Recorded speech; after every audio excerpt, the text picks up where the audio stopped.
Jaringan Febri. Iya, yang mengetahui bahwa di dalam tim. Ya kemungkinan besar itu tidak akan diundang kalau memang diduga. Kalau memang diduga dia itu ada jaringan, ya nggak akan diundang, ya kan? Ya. Tapi sampai saat ini kita tidak tahu ya ada jaringan atau tidak ada jaringan antara atau lain, siapa. Boleh kita yakini ini kan orang-orang ini mantan dari KPK. Iya. Iya.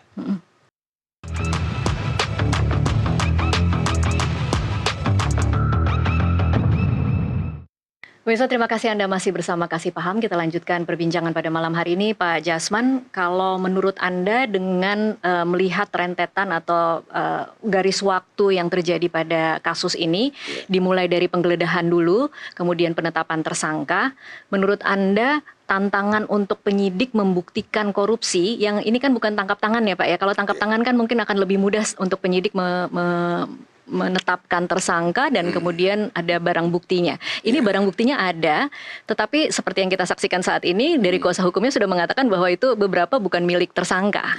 Tantangannya akan seperti apa, Pak? Tantangannya ya harus mampu menjelaskan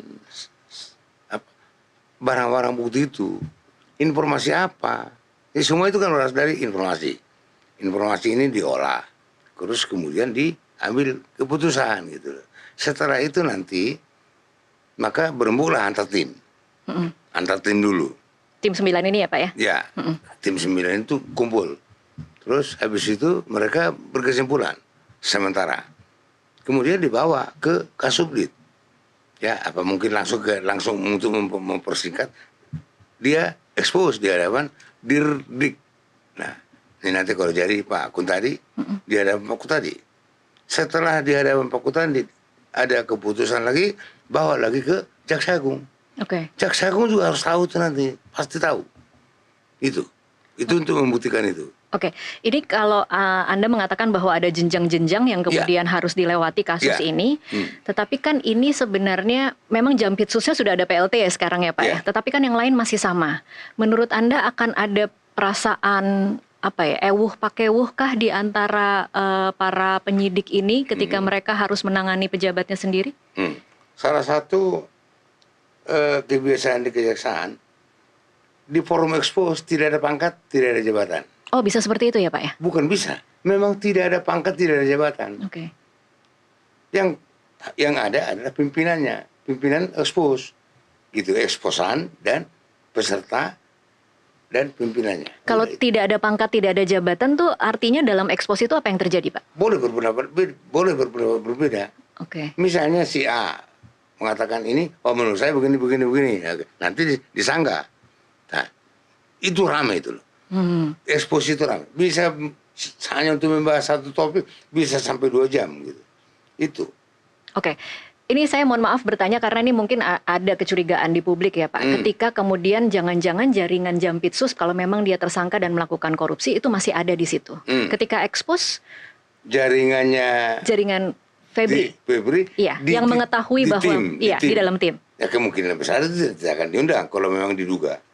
Kalau memang diduga dia itu ada jaringan, ya nggak akan diundang. Ya kan? Tapi sampai saat ini kita tidak tahu ya ada jaringan atau tidak ada jaringan antara atau lain, siapa. Boleh kita yakini ini kan orang-orang ini mantan dari KPK. Iya. Saya baca semua itu kemungkinan besar tidak. Tidak ada jaringannya Febri itu. Di dalam 9 orang itu ya Pak ya.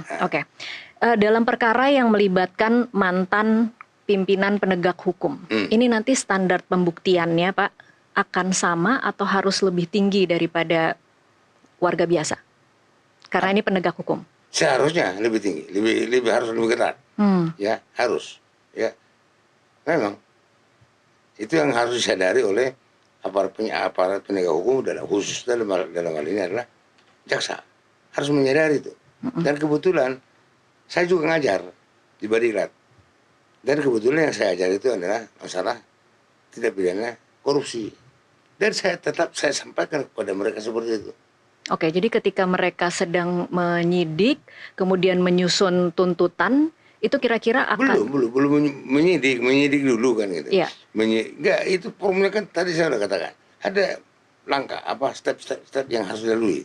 Ya, mereka melakukan melakukan pemeriksaan, dikumpulkan, terus habis itu naik di untuk ini bawa dalam Ini forum kira-kira task force. akan mulai dari nol, Pak, atau kemudian bahan-bahan dari Semua kepolisian itu dari akan info dipakai? yang dari polisi juga harus Oh, oke. diuji lagi gitu. Nah, ini perlu nggak pendalaman? Ya, kelihatannya saya yakin harus didalami.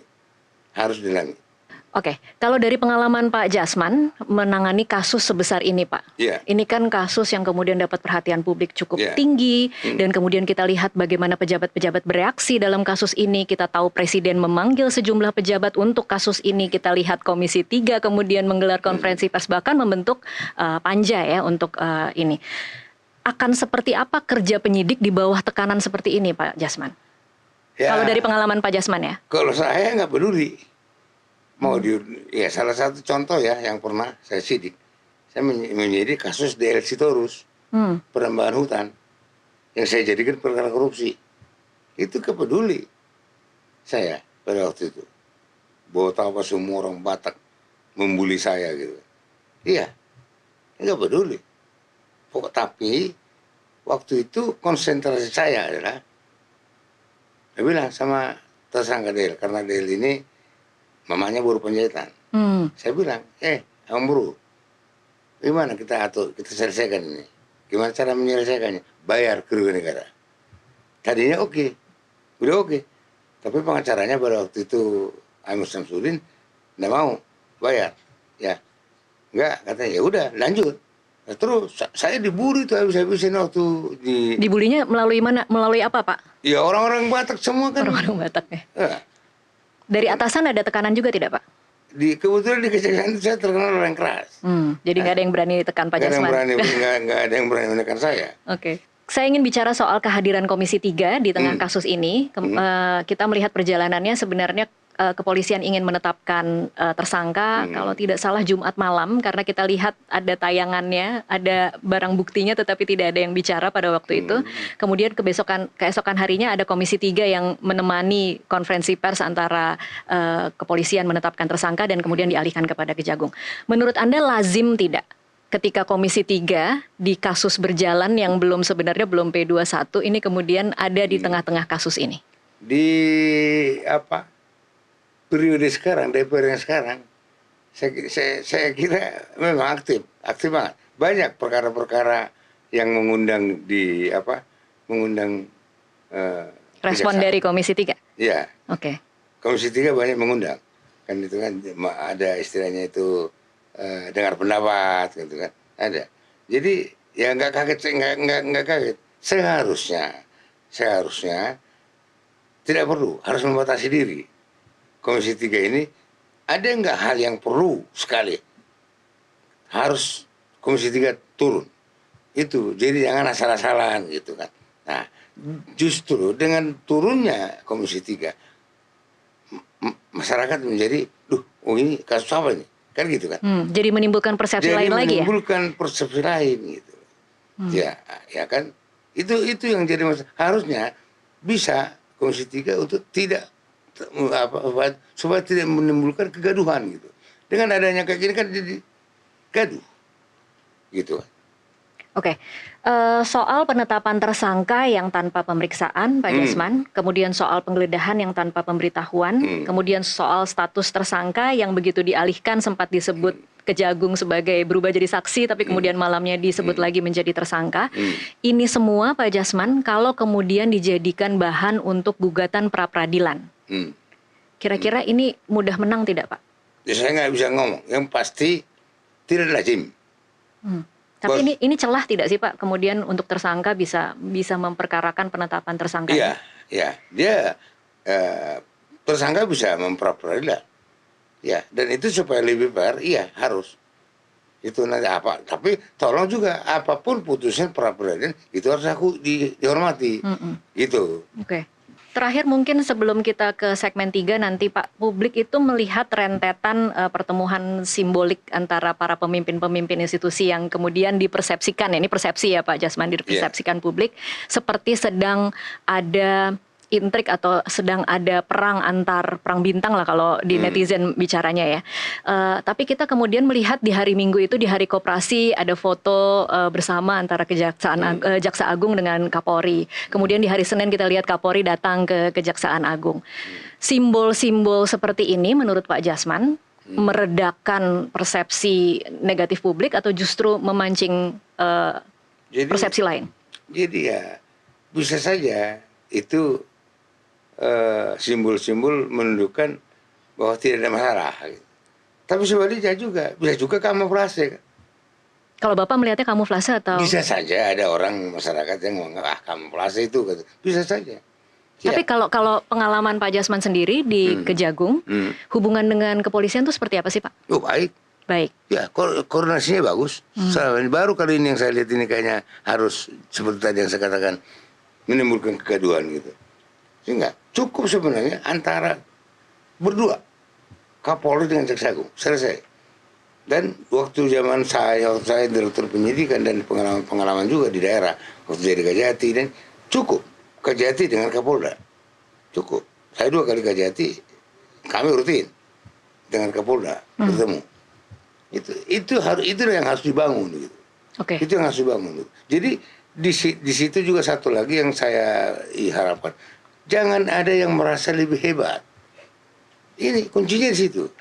Jadi ini bisa tapi ini tafsiran ya, tafsirkan ya. Kebetulan kemarin ada kasus MBG, ada yang ada jenderal polisi yang kemudian ditangkap. Ini juga waktu itu saya juga sebenarnya bilang, loh kok sampai begini gitu. Saya juga menyesalkan kejadian itu. Nah, ya tapi saya dengar udahlah yang penting jangan sampai di tanggal 1 Juli gitu loh. Itu juga harus dijaga. Tapi wajar ya Pak kalau kemudian masyarakat menghubung-hubungkan bahwa apa yang terjadi pada Jampitsus adalah akibat kasus MBG begitu. Iya, kan gitu kan. Iya. Nah, ada lagi informasi tapi ini informasi ya, bahwa tim dari Kejaksaan Agung yang akan menggeledah di Jawa Tengah disuruh balik kanan. Ada juga informasi seperti itu. Itu. Ini yang akibat daripada yang tidak hati-hati gitu loh. Kurang hati-hati. Yang kurang hati-hati siapa dong Pak? Ya mereka semua, termasuk ya ini juga Febri juga seperti itu. Tadi kan dia di rumahnya ada barang begitu kan hati-hati juga. Itu merampok kok jadi begitu gitu.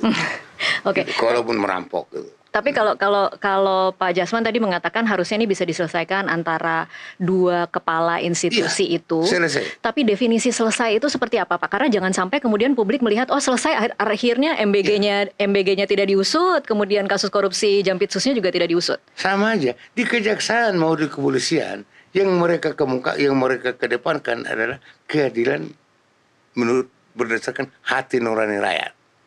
Baik di penyidik Polri maupun di penyidik kejaksaan itu harus melekat. Artinya apa Pak? Ya, artinya bahwa mereka harus melakukan pendekatan terhadap apa yang mereka lakukan itu adalah sesuai dengan keadilan yang tumbuh dan berkembang di tengah-tengah masyarakat. Itu. Jadi bukan yang tumbuh dan berkembang sesuai dengan keinginan mereka, bukan. Oke. Baik, kita harus break dulu Pak Jasman. Nanti kita lanjutkan di segmen selanjutnya. Pemirsa tetaplah bersama Kasih Paham.